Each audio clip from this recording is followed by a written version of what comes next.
Still here? Get out. We don't serve vagrants. Wesley bowed his head. I've been waiting 75 minutes. She grabbed a napkin, wiped his chair. He's spreading germs. Disinfect everything. A waiter grabbed his collar. The chair creaked on the tile. Look at you. She leaned closer, perfume like bleach. You stink. Dressed like rubbish. You're making my customers uncomfortable. Wesley's jaw clenched. Oh, am I wrong? She flicked his face. Know where you belong? A refugee camp. Not a chair meant for decent people. The dining room laughed. He stood, slowly, head down. Then he placed a brass pocket watch on the table. She didn't know who she'd just touched. The next hour of her life was about to become the last hour of her career. 3 weeks earlier, Wesley Monroe sat in a corner office that most people didn't know existed. No nameplate on the door, no portrait in the lobby. That was how he wanted it. Hearthstone was his. Every location, every recipe, every brass handle on every front door. He'd built it from a food truck his grandmother left him. A rusted thing with a gas leak and a handwritten menu taped to the window. 12 years later, 9 locations, 2 Michelin nods, and a waiting list that stretched into next month. But Wesley never put his face on a billboard, never did interviews. The food spoke. That was enough. Until the numbers stopped making sense. His CFO, Patricia Ellsworth, dropped a folder on his desk on a Tuesday morning. Flagship revenue is up 11%. That's good. Turnover is up 60%.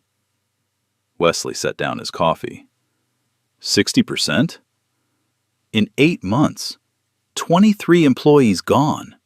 Most of them walked.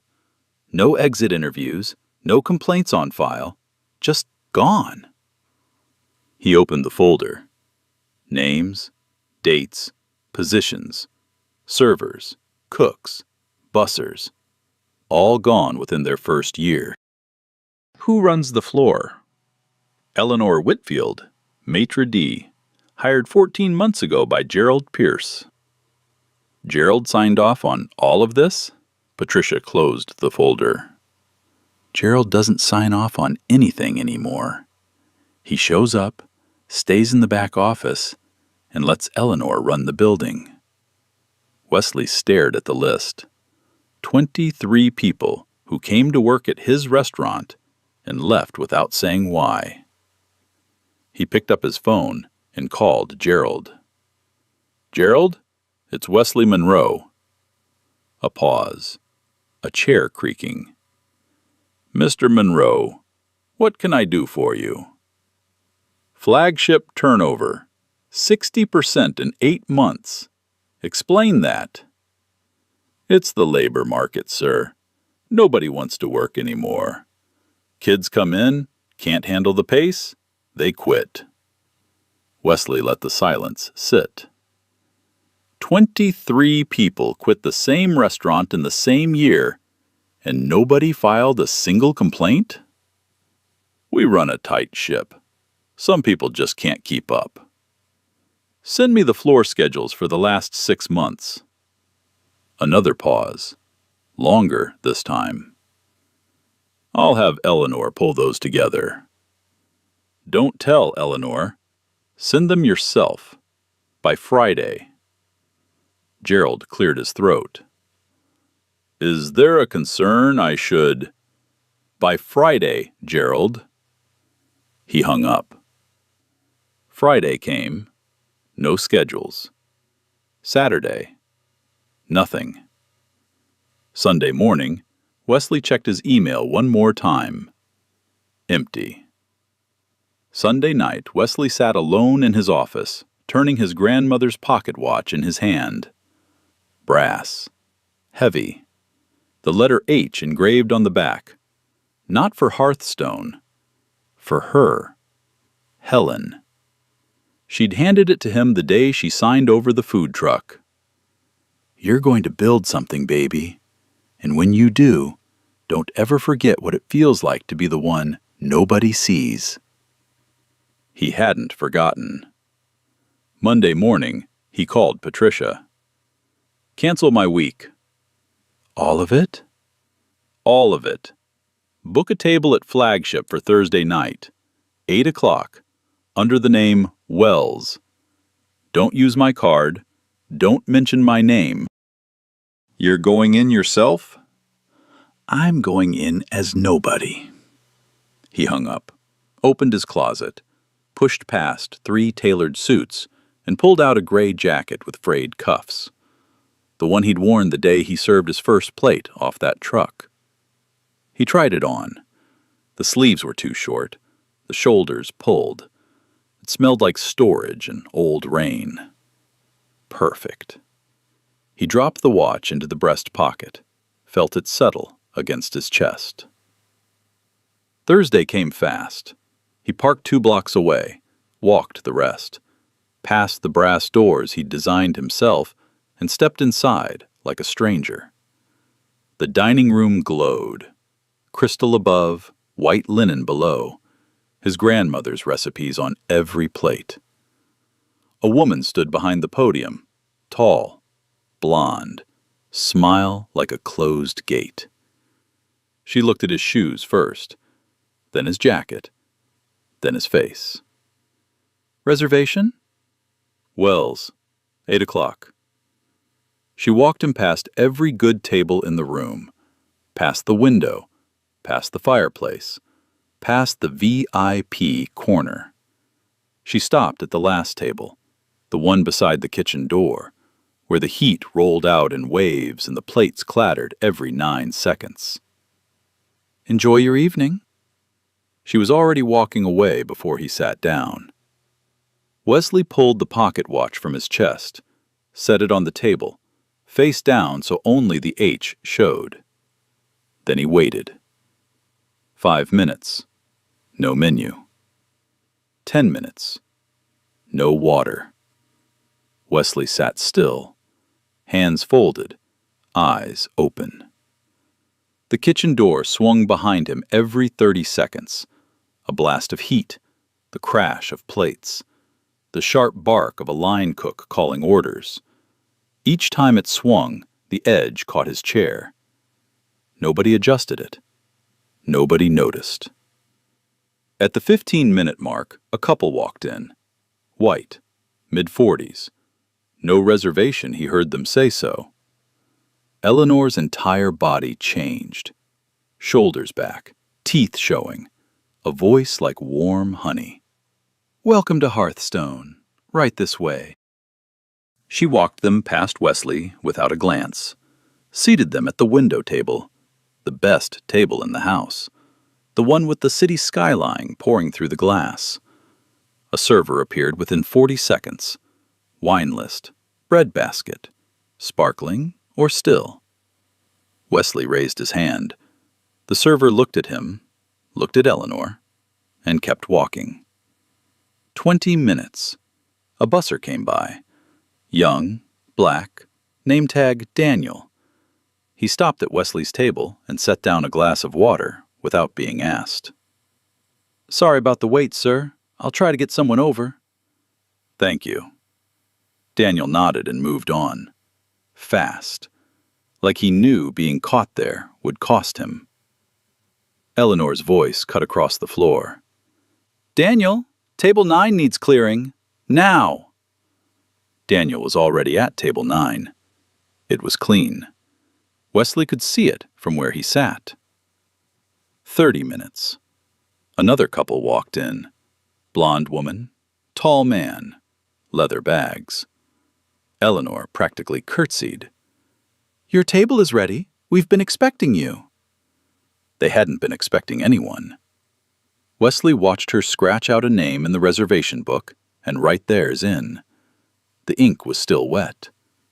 He raised his hand again. A different server this time. She saw him, smiled politely, and mouthed, "One moment." She never came back.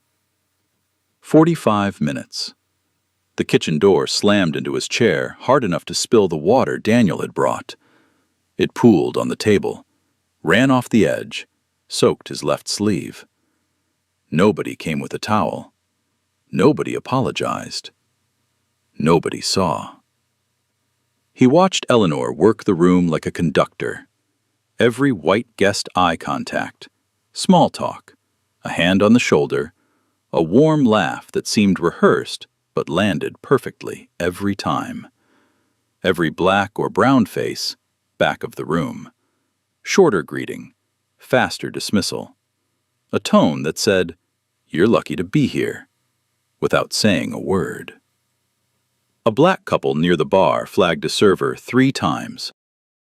They got their check before their main course. Wesley wrote nothing down. He didn't need to. He was counting. 50 minutes. Daniel passed again. This time he slowed, but didn't stop. He glanced at Wesley's empty table. No menu, no silverware, no bread. And his face tightened. "Excuse me," Daniel said quietly to a server named Rachel. "Table 12 hasn't been served. He's been here almost an hour." Rachel shrugged. "Eleanor said to leave him. He'll get tired and go." Daniel opened his mouth, closed it, walked away. Wesley heard every word. 60 minutes. The dining room was full now. Every table glowing with candles and conversation. Wine flowing. Laughter bouncing off the ceiling. A woman near the window took a photo of her plate and tagged the restaurant. Wesley sat in the heat of the kitchen doorway with an empty table and a wet sleeve. Invisible. He turned the pocket watch over in his hand. The H caught the light. He ran his thumb across it. Don't ever forget what it feels like to be the one nobody sees. He hadn't forgotten. He was living it again. 70 minutes. Eleanor walked past him for the 11th time. He counted. 11 times she'd crossed his line of sight. 11 times she'd looked through him like glass. This time he spoke. Quiet. Polite. "Excuse me, could I get a menu, please?" She stopped, looked down at him. The smile was gone. "Sir, we're very busy tonight. If the wait isn't to your liking, there are plenty of other places that might be more your speed." She turned on her heel and walked away. 75 minutes. Wesley set the pocket watch on the table, face down. The H glowed under the candlelight. He didn't stand. Not yet. But something in his eyes changed. The patience was still there, but underneath it, something else had settled in. Something cold and quiet and final. The look of a man who had stopped gathering information and started making decisions. He'd seen enough. Wesley didn't leave. Any other man would have. 75 minutes of silence. No menu, no water. A maitre d' who looked through him like he was furniture. Every reason to walk out and make a phone call that would end Eleanor Whitfield's career before dessert. But Wesley Monroe didn't build 9 restaurants by reacting. He built them by watching. So he stayed and did what he'd always done best. He paid attention. The first thing he noticed was the reservation book. It sat on Eleanor's podium, angled toward the dining room. From his table, Wesley could see it every time she stepped away. The pages were a mess. Names crossed out in black ink. New names written over them in blue. No system, no logic. Just Eleanor deciding who deserved to sit where. He watched her do it in real time. A man walked in. Dark skin, nice jacket, polite voice. Eleanor checked the book, ran her finger down the page, and shook her head. "I'm sorry, we're fully committed this evening." The man left. 30 seconds later, Eleanor crossed out the name in the 8:30 slot. The table stayed empty for 20 minutes. That was the second empty table she'd protected tonight. Both times the person turned away was black. The second thing he noticed was Daniel. The kid worked like he owed someone money, clearing tables, restocking glasses, running bread baskets. He moved fast, head down, never stopping. But he wasn't just working hard, he was working scared. Every time Daniel passed Eleanor's podium, he shrank, shoulders in, eyes down. The body language of someone who'd learned that being visible meant being punished. Wesley watched Eleanor stop Daniel near the bar. "You're still on for tomorrow morning, right? 6 a.m. I worked the closing shift tonight." "That's only 5 hours between." "And?" "I already did 3 clopens this month, Miss Whitfield." "Then this will be your 4th, unless you'd rather I find someone who actually wants hours." Daniel said nothing. He picked up a tray and walked away. Wesley's fingers found the pocket watch. His grandmother had worked 3 jobs: breakfast cook at a diner, afternoon prep at a catering company, night dishwasher at a hotel. She never complained. She never called in sick. And she never got promoted because the people above her had decided what she was before she ever opened her mouth. Wesley had built Hearthstone, so that would never happen under his name. And here was Eleanor Whitfield doing it under his roof. The third thing he noticed was the tips. The servers working the front window VIP fireplace were all white. They were pouring wine, recommending dishes, building relationships that turned into 30% tips. The servers working the back kitchen hallway restrooms were black or brown. Smaller checks, smaller tips, harder work, hotter stations. Same restaurant, same menu, different rules. He looked down at the empty table in front of him. No plate, no glass, no silverware. Just a brass pocket watch, face down, the letter H catching the candlelight. He made a decision. He wasn't going home tonight. He was coming back tomorrow, and the day after. He was going to see everything Eleanor Whitfield had built in the shadows of his restaurant. And then he was going to take it apart, piece by piece. Wesley came back the next morning. Different entrance, different clothes. Plain black polo and khakis, the kind of outfit that made people assume you were maintenance. He carried a clipboard. Nobody questioned a black man with a clipboard walking through a service hallway. That fact alone made his stomach turn. He entered through the loading dock at 6:14 a.m. The kitchen was alive. Prep cooks chopping onions, exhaust fans humming, the smell of roasting bones for the evening stock. Daniel was there. Of course he was. The kid stood at the dish pit, arms deep in gray water, scrubbing sheet pans from the night before. He'd closed at midnight. It was 6 in the morning. 6 hours between shifts, and at least one of those hours had been spent on the bus. At 6:30, Eleanor walked in through the front, heels clicking on marble. She went straight to the podium and opened the reservation book. Wesley moved closer. Through the service window, he watched her work. She had a system. Every morning, she reviewed the night's reservations. She sorted them, not by time, not by party size, by name. She Googled the name on her phone, studied the image results, scrolled through. Then she picked up a pen and assigned a table number. She did it again and again. 6 names, 6 searches, 6 decisions before a single guest walked through the door. Each search took less than 10 seconds. She'd done this before, many times. Names she recognized as white front of house, window, fireplace, VIP. Names she couldn't place or suspected were black, back of house, kitchen door, hallway, restrooms. She wasn't hiding it. She didn't think she needed to. Wesley wrote nothing on his clipboard. He just watched.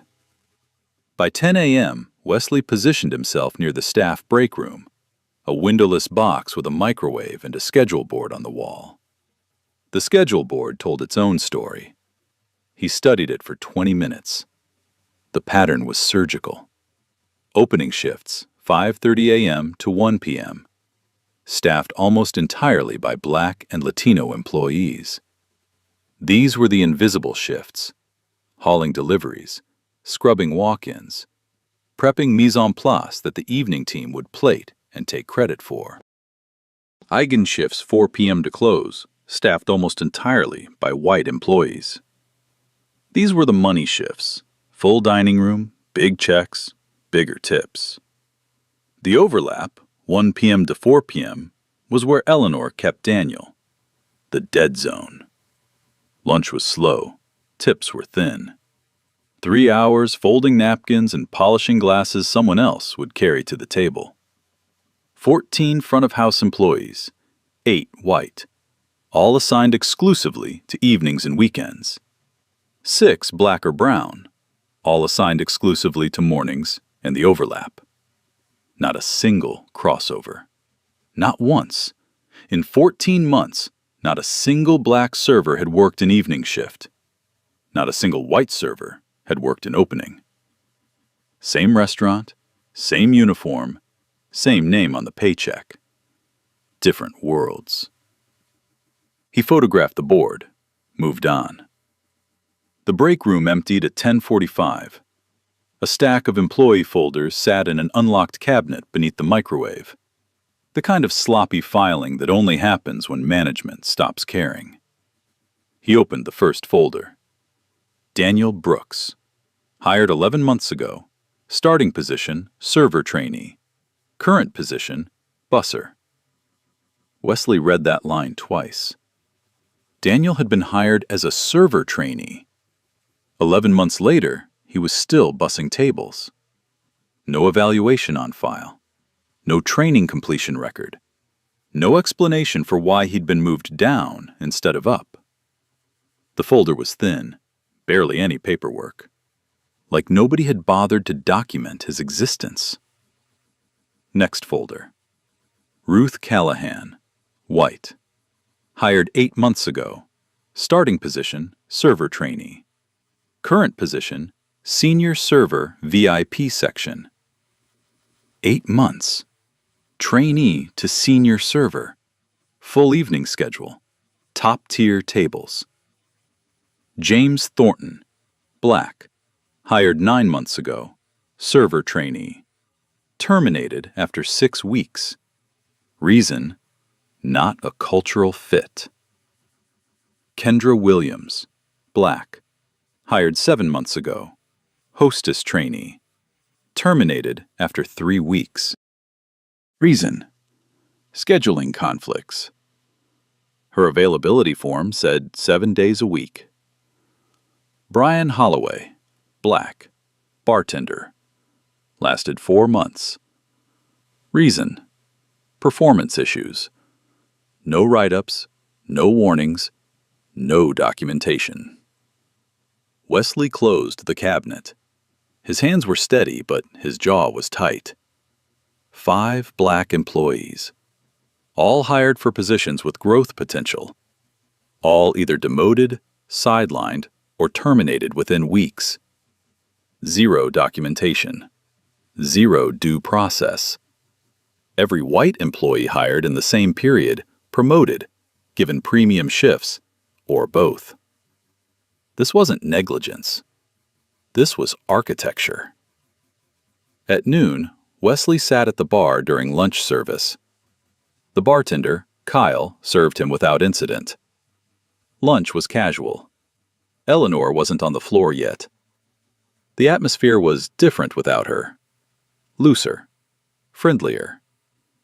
Wesley watched Theodore Vance run the line through the pass. Fast hands. Clean calls. Every plate, flawless, composed, glossed, resting exactly the right number of minutes. The man moved through his station like a conductor, calling orders without raising his voice, adjusting timing with a nod or a tap on the counter. Theodore was good. Better than good. The kind of chef who could run a Michelin-starred kitchen in his sleep.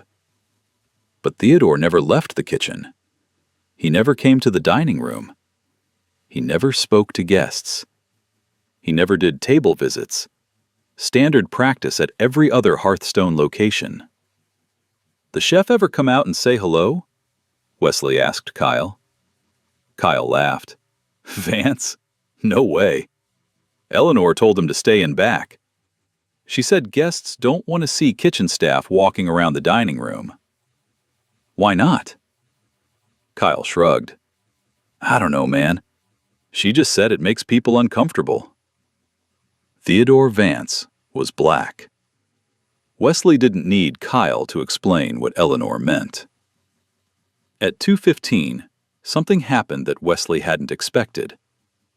A black woman walked in for lunch. Well-dressed, quiet. She asked for a table by the window. The lunch host, a young kid filling in, smiled and started walking her over. Eleanor appeared from nowhere. "That table's reserved for a regular." "It's not in the book, Miss Whitfield." "It's in my head. Seat her at 14. Table 14 was next to the restroom hallway. The woman sat without complaint. She ordered a salad. She ate alone. She left a 20% tip on a $30 check. 20 minutes after she left, a white couple walked in. No reservation. Pointed at the same window table. Eleanor smiled. "Absolutely, right this way." Wesley watched from the bar. His water glass was still full. He hadn't taken a sip in 40 minutes. The pattern wasn't subtle. It wasn't hidden. It was operating in plain sight, and nobody on that floor seemed to notice, or nobody cared enough to say something. At 3:45, the evening team arrived. The white servers walked in, loud and laughing, taking their time getting into uniform. Daniel walked in at 3:50. He'd been there since 6 a.m., almost 10 hours. His eyes were heavy. He had a textbook tucked under his arm. Hospitality Management, 3rd edition. Dog-eared, highlighted, held together with a rubber band. He sat in the break room and read for 7 minutes before Eleanor's voice cut through the door. "Daniel, floor needs mopping before dinner. The whole thing."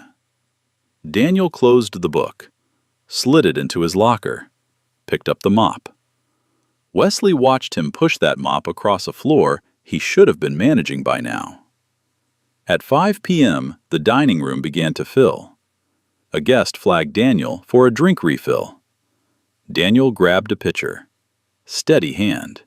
Professional posture. "Of course, sir."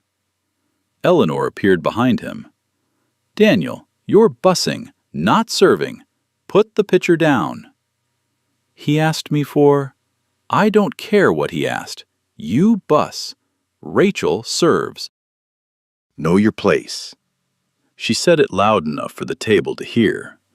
The guest looked down at his plate. Daniel set the pitcher on the table and walked away without a word. Know your place. 3 words. Wesley had heard them before. Not directed at him, not in years, but at his grandmother, at his mother, at every black person who'd ever been told that ambition was something they hadn't earned the right to have. Wesley's thumb pressed hard into the pocket watch through his shirt. By 7 p.m., he'd seen enough to know the shape of it. Eleanor Whitfield hadn't just created a hostile environment. She'd built a machine, a system that sorted human beings by skin color and assigned their worth accordingly. Morning people and evening people. Back of house and front of house. promoted, and forgotten. And Gerald Pierce, the general manager, whose job was to prevent exactly this, had signed off on every schedule, every termination, every demotion by doing the easiest thing a person in power can do. Nothing. Wesley sat in his car 2 blocks away, engine off, windows down, the city noise drifting in. He held the pocket watch in his palm. The H caught the streetlight. He had enough to fire Eleanor tonight. 1 phone call, clean sweep, new management by Monday. But firing wasn't enough. Firing was a headline. Firing was a reaction. Wesley didn't want a reaction. He wanted proof. The kind that couldn't be denied, explained away, or buried in a severance agreement. He needed the money trail. Tomorrow, he'd find it. Day 3. Wesley arrived at 5:45 a.m. Same polo, same clipboard. This time, he brought a backpack with a laptop inside. He needed more than photos. He needed documents. The loading dock was unlocked. Always unlocked. Another thing Gerald Pierce should have fixed, and didn't. The kitchen was quiet. 2 prep cooks on the early shift, both wearing earbuds, too focused to notice a man with a clipboard walking toward the back office. Gerald's office was at the end of a narrow hallway past the dry storage. Door closed, but not locked. Wesley turned the handle and stepped inside. Stale coffee and carpet cleaner. A desk buried under papers. A computer with a sticky note on the monitor, the Wi-Fi password in blue ink. A filing cabinet with the top drawer open. No camera, no alarm. The general manager of a $4 million flagship, and his office had less security than a storage closet. Wesley started with the desk. A stack of printed emails between Eleanor and Gerald. Most were routine, but one thread stood out. Subject line, VIP, table management, private protocol. Eleanor's email 4 months ago. Gerald, I've implemented a new system for VIP table requests. High-value repeat guests can reserve premium seating for a $200 concierge fee. Cash only. I handle collections personally. This has generated $14,600 last quarter. Let me know if you'd like me to continue. Gerald's reply 2 days later. Keep it going. Don't put it through the POS. Wesley read it 3 times. $14,600. Cash. Off the books. Don't put it through the POS. That wasn't a suggestion. That was an instruction to hide revenue from the company's own accounting system. Gerald hadn't just looked the other way. He'd co-signed it. Wesley photographed both emails, kept digging. In the filing cabinet, a manila folder labeled Concierge. Inside, a handwritten ledger. Dates, names, amounts, table numbers. 4 months of entries in Eleanor's handwriting. Every name was a repeat guest. Every amount between $150 and $300. Every payment cash. None of it in Hearthstone's financial system. Running total on the last page, $47,200. $47,000 moved through his restaurant without touching a register, a receipt, or a tax form. He photographed every page. 41 entries. Then he found something worse. Behind the ledger, a second folder, no label. Printed screenshots of text messages between Eleanor and 3 VIP guests. One thread caught his eye. Bradley Harmon. Table by the fireplace Friday, the usual. And Eleanor last time, there was a black couple 2 tables away. Not ideal. Can you make sure that doesn't happen again? Eleanor's reply. Already handled. Adjusted the seating chart. You won't have that issue. See you Friday. Wesley stared at his phone screen for a long time. A guest had paid to ensure black diners were seated away from him. Eleanor agreed. In writing. This wasn't just discrimination in hiring. This wasn't bias in scheduling. This was a paid service. Eleanor Whitfield was charging guests for segregation, and Gerald Pierce was taking his cut by looking away. Wesley closed the folder, put it back exactly where he'd found it, closed the drawer to the same angle.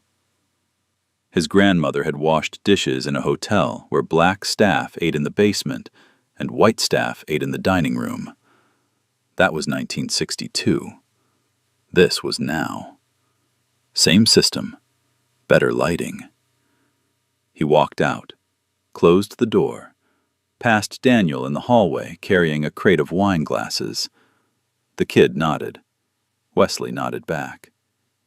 Daniel had no idea the man with the clipboard was about to burn the whole system down. Wesley stepped out through the loading dock, sat on the bumper of his car, opened his phone, scrolled through the photos, emails, ledger, text messages, seating charts, schedules, personnel files. Enough to fire, enough to sue, enough to make sure this never happened in any Hearthstone, anywhere, ever again. He called Patricia. It's worse than we thought. How bad? 47,000 off the books. Guests paying cash to keep black diners away from their tables. Gerald approved it. Silence. What do you want to do? Thursday night. Same suit, same name, same table. This time, I'm not leaving quietly. He hung up, slid the pocket watch from his bag. The H caught the morning light. One more night. Thursday night. Wesley parked 2 blocks away. Same spot. He sat in the car for 5 minutes, turning the pocket watch in his hand. The H was warm against his thumb. He'd called Patricia that afternoon. Everything was in place. His lawyer had copies of every photo, every email, every page of the ledger. Corporate HR was on standby. 2 board members had been briefed. But Wesley didn't want paperwork to do the talking. Not first. He wanted Eleanor Whitfield to see his face. He pulled on the gray suit. Same frayed cuffs, same tired shoes. He slid the pocket watch into the breast pocket and walked toward the brass doors. 8:07 p.m. The dining room was full. Every table glowing, wine glasses catching the light. A jazz trio playing low in the corner. The air smelled like rosemary and seared butter. His grandmother's recipes perfected by Theodore, served by people who didn't know their boss was walking through the front door. The restaurant was beautiful. It had always been beautiful. That was the problem. The ugliness was underneath, and the beauty made it invisible. Eleanor stood at the podium. She saw him the moment he walked in. Mr. Wells, you're back. I had such a wonderful time last week. She didn't catch the edge in his voice. I'm sure we can find something. Same table. Kitchen door. Heat rolling out. Plates clattering. Enjoy your evening. Wesley sat down, folded his hands, and waited. At 8:25, a couple walked in. White, loud. Eleanor lit up, walked them to the fireplace table. Wine in under a minute. At 8:31, a black man in a tailored navy suit walked in. Polite, soft-spoken. Eleanor shook her head. I'm sorry, we're fully committed. The man left. The table stayed empty for 40 minutes. Wesley watched it all. One last time. At 9:15, Eleanor made her way back to his table. She stood over him, the way a person stands over something they're about to throw away. "Mr. Wells, we're very busy tonight. I'm going to have to ask you to settle up and—" "I haven't ordered anything, Eleanor." She blinked. Not at the interruption, at the name. "Excuse me?" Eleanor Ann Whitfield, hired 14 months ago, March 12th. Gerald Pierce signed your offer letter on a Tuesday. The color left her face. Forehead first, then cheeks, then lips. "How do you—" "Sit down, Eleanor." She didn't sit, but she stopped moving. Her hands found the back of the chair and gripped it. Wesley pulled out the pocket watch, set it on the white tablecloth, face down. The letter H caught the candlelight. Eleanor stared at it, then at the menu on the table. On the back cover, embossed in small gold letters, the Hearthstone crest. And beneath it, a signature. Wesley Monroe. She looked at the watch. She looked at the menu. Her mouth opened. Nothing came out. "Pick it up," Wesley said. "The menu. Turn it over." Her hand was shaking. She flipped it. She stared at the signature she'd held in her hands every single day for 14 months. The same signature on every contract, every invoice, every email from corporate she'd ever received. She'd never connected the name on the menu to a face. She'd never had to. The owner was invisible by design. Until now. "You had my name in your hands every night," Wesley said, "and you never once looked." The jazz trio had stopped playing. Wesley didn't know when. The dining room had gone quiet, the way a room goes quiet when something is wrong, but nobody can name it yet. A server stopped mid-pour. A busser froze with a tray of glasses. Gerald Pierce came out of the back hallway. He saw Wesley. He saw the pocket watch. He saw Eleanor gripping the menu with both hands. "Mr. Monroe." The name landed like a stone dropped into still water. It rippled outward, table by table, face by face. Conversation stopped mid-sentence. A woman lowered her wine glass without drinking. A man at the bar turned on his stool. Mr. Monroe. The couple at the fireplace table set down their glasses. The server who'd ignored Wesley last Thursday pressed herself against the wall. Kyle stopped polishing a glass and didn't start again. Rachel, the server who'd said, "He'll get tired and go," stood perfectly still by the bread station, her face drained of color. Eleanor's knuckles went white around the menu she was still holding. 14 months, Wesley said. Calm, conversational. "You've held my name in your hands every night. You've served food made from my grandmother's recipes. You've stood at a podium I designed, behind doors I chose, under a roof I paid for." He paused. "And in those 14 months, you built a system inside my house that sorts people by the color of their skin." Eleanor's mouth moved. "I didn't. You charged guests cash to keep black diners away from their tables. $200 a seat. $47,000. Off the books. Gerald approved it." Gerald took a step backward. His face was the color of wet paper.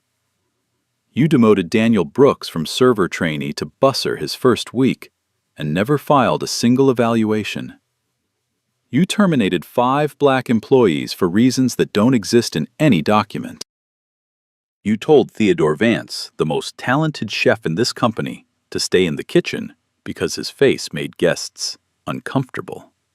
Wesley picked up the pocket watch. My grandmother gave me this the day she handed me a food truck with a gas leak and a handwritten menu. She said, "Don't ever forget what it feels like to be the one nobody sees." He looked at Eleanor. "You made sure I remembered." Nobody moved. Eleanor stood with the menu still in her hands. Gerald stood 3 feet behind her, one hand on the hallway wall like he needed it to stay upright. The dining room was frozen. 62 guests, 11 staff members, and not a single sound except a low hum of the kitchen exhaust. Wesley let the silence hold for 5 full seconds. Then he spoke again. "I'm not here to make a scene." He said it quietly, almost gently. And that was what made it terrifying. The calm of a man who didn't need to raise his voice because the facts were loud enough. "Eleanor? Gerald, sit down." Eleanor sat first, not because she wanted to, because her legs gave out. She dropped into the chair across from Wesley like someone had cut her strings. Gerald pulled a chair from the next table and lowered himself into it without looking at anyone. Wesley placed his phone on the table, screen up. He opened the photo gallery. The first image was the email thread. VIP, Table Management, Private Protocol. "Recognize this?" Gerald didn't answer. Eleanor's eyes moved to the screen and stayed there. Wesley swiped. The handwritten ledger. Dates, names, amounts. 41 entries. $47,200. Cash. Collected by you. He looked at Eleanor. Approved by you. He looked at Gerald. None of it in our books. None of it taxed. None of it reported. He swiped again. The text messages. Bradley Harmon's request. Eleanor's reply. A guest paid $200 to make sure no black diners sat near his table.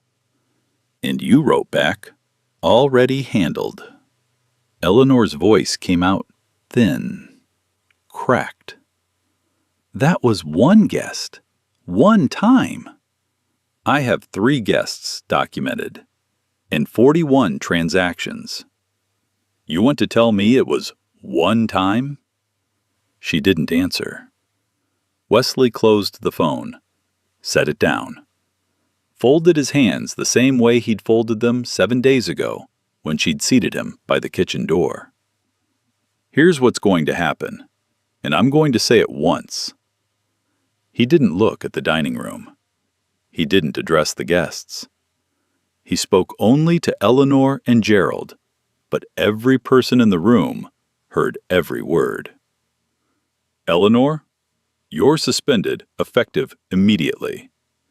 You will not return to this building. You will not contact any employee. You will not access any Hearthstone system. HR will be in touch Monday morning with the formal process. Eleanor's chin trembled. Mr. Monroe, I'm not finished. She closed her mouth.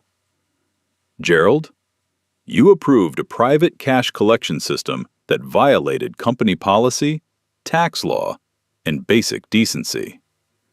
You received reports of 60% staff turnover and did nothing. You let an employee build a segregation system under your name and your signature. You're suspended effective tonight. Same terms. Gerald opened his mouth, closed it, opened it again. I didn't know about the seating. Don't put it through the POS. Your words, your email. Don't tell me what you didn't know. Gerald looked at the floor. Wesley turned to the dining room for the first time. Not dramatically, not like a speech.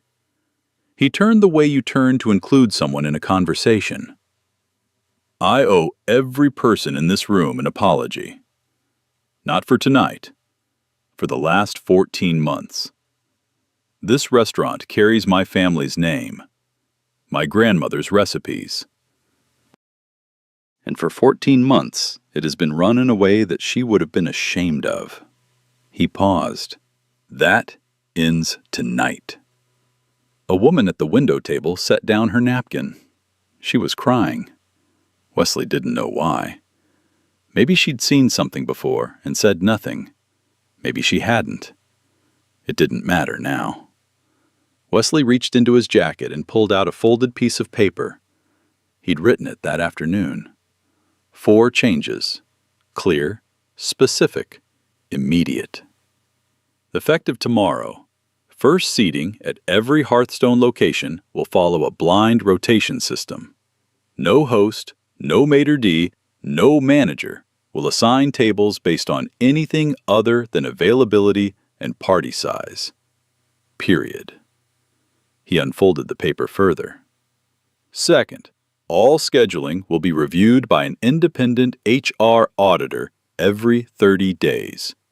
Shift assignments will be based on seniority, performance, and employee preference, not on whoever the floor manager decides deserves the good shifts. Third, an anonymous reporting hotline will be established for every location. Any employee who experiences discrimination, retaliation, or unfair treatment can report it without fear of being fired, demoted, or having their hours cut. Fourth, every employee terminated from this location in the last 14 months will receive a personal letter from me, an invitation to reapply, and back pay for any hours that were improperly denied.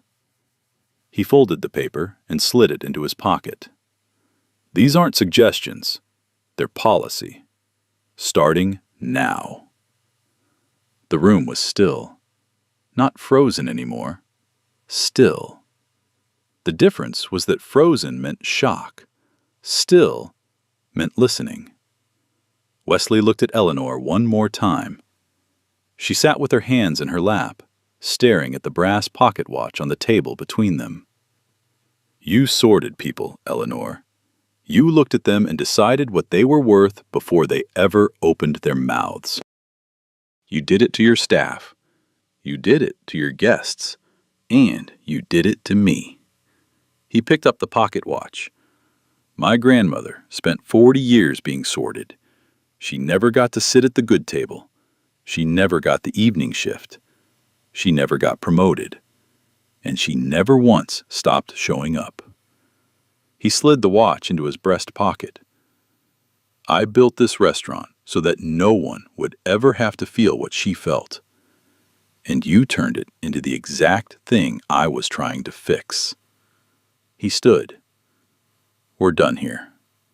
He turned and walked toward the kitchen, not the front door. The kitchen, because there was one more thing to do before the night was over, and it had nothing to do with Eleanor Whitfield. The kitchen went quiet when Wesley walked through the swinging door. Theodore Vance was mid-plate, a fillet on roasted root vegetables, thyme jus pooling at the edge. He looked up at the man in the gray suit and didn't recognize him, but he recognized the silence that followed him in. We're closed for new orders. No, keep cooking. The guests still need to eat. Who are you? Wesley Monroe. Theodore set the spatula down, slowly. You're the... Yeah. The line cooks had stopped, 6 faces watching. Keep working, Theodore said. Plates don't stop. Pans hissing. Timers beeping. Wesley leaned against the counter. How long has she been keeping you back here? Since month 2. She told me the dining room was her territory. I pushed back once. Gerald told me to focus on the food. And you stayed. I stayed because the food is good. Your grandmother's recipes. Every dish has a history. Every sauce has a reason. I wasn't going to walk away from that because one person decided I wasn't worth seeing. Wesley nodded. He didn't say anything for a moment. He just stood in his own kitchen, listening to the sounds he'd built this company around. The sear of protein hitting cast iron, the steady chop of a prep cook who'd done this 10,000 times, the soft clink of plates being stacked for service. You deserve better than what you got here, Theodore, and so does your team. Starting next week, you're doing table visits every night, every section. I want guests to see the person making their food. Theodore's jaw tightened. Not from anger, from something he hadn't let himself feel in a long time. Yes, sir. And I want you on the hiring panel for the new floor manager. You've been watching this operation from behind the pass for 14 months. I need that eye. I'd like that. Where's Daniel? Dish pit, since 8. Wesley walked past the walk-in, past the dry storage, past the mop sink where the air smelled like bleach and old towels. Daniel stood at the dish pit, arms deep in gray water. The same gray water Wesley had seen him standing in 3 days ago at 6 a.m. 12 hours today. His polo was soaked from the chest down. His eyes were glassy. His shoulders curved inward from exhaustion. But the textbook was there, on an overturned milk crate. Hospitality Management, 3rd edition.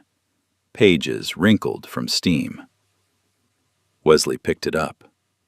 Daniel flinched, not at Wesley, but at the idea of someone seeing it. Like he'd been told too many times that books didn't belong near a dish pit. This yours? Yes, sir. I read it on breaks. I'm sorry if...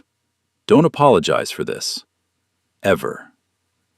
Daniel's hands stopped moving in the water. How old are you? 22. You were hired as a server trainee.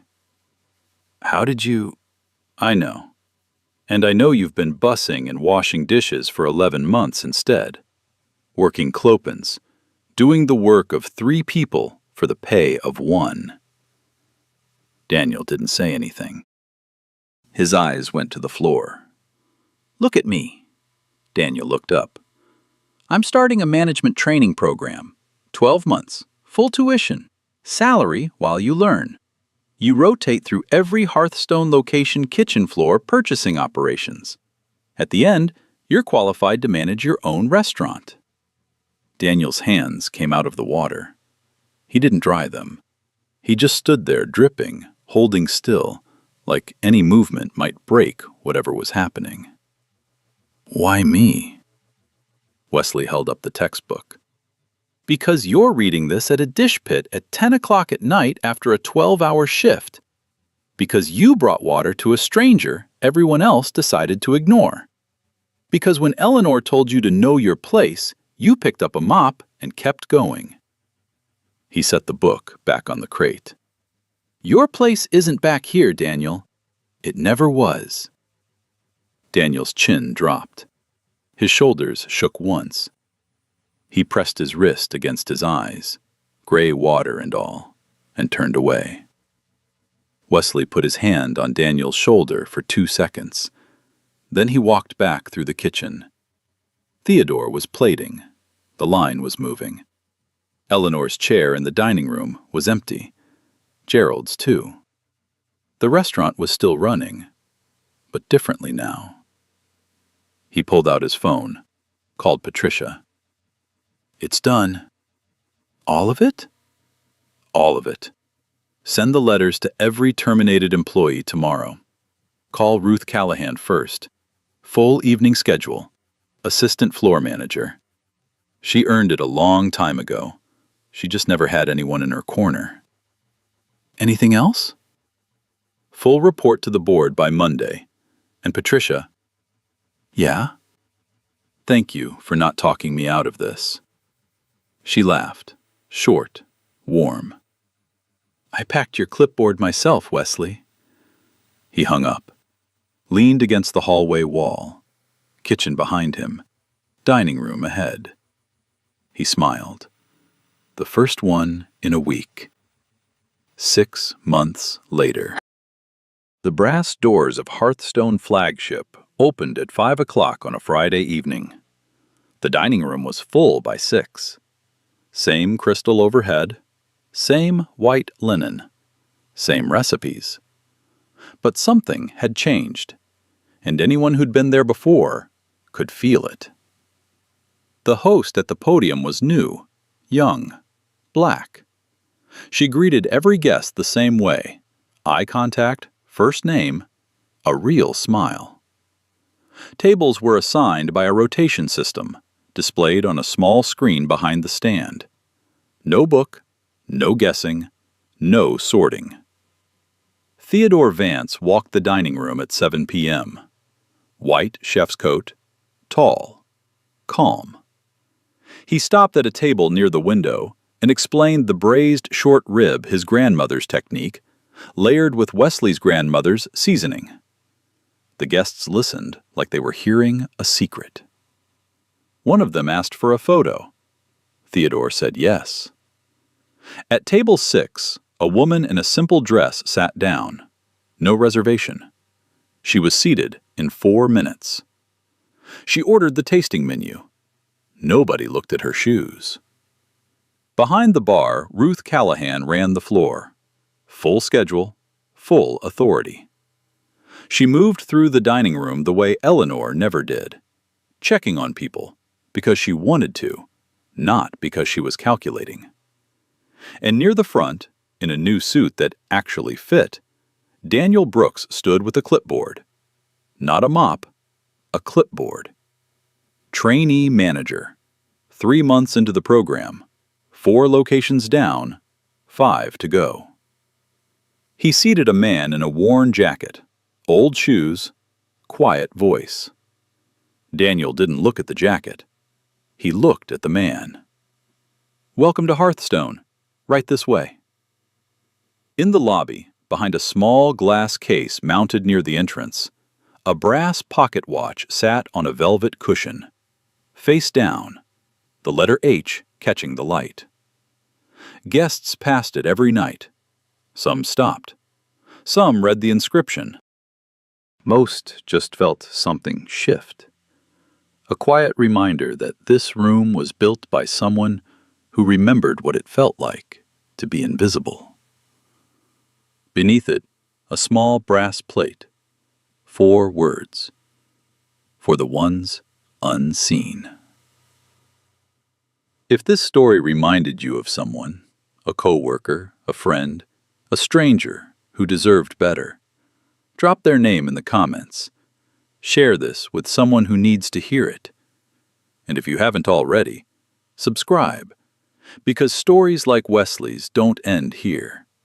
They're happening right now, in restaurants, offices, schools, hospitals, everywhere. People decide what you're worth before you open your mouth. The only question is, who's watching? Hashtag justice for Wesley. Hashtag you never know who walks in. Hashtag Hearthstone. Nah, you judge someone's worth by their jacket, by their shoes. The person you overlooked today could be the one leading the room tomorrow. Treat everyone like they matter, because they do. Nah, you judge someone's worth by their jacket, by their shoes. The person you overlooked today could be the one leading the room tomorrow. Treat everyone like they matter, because they do.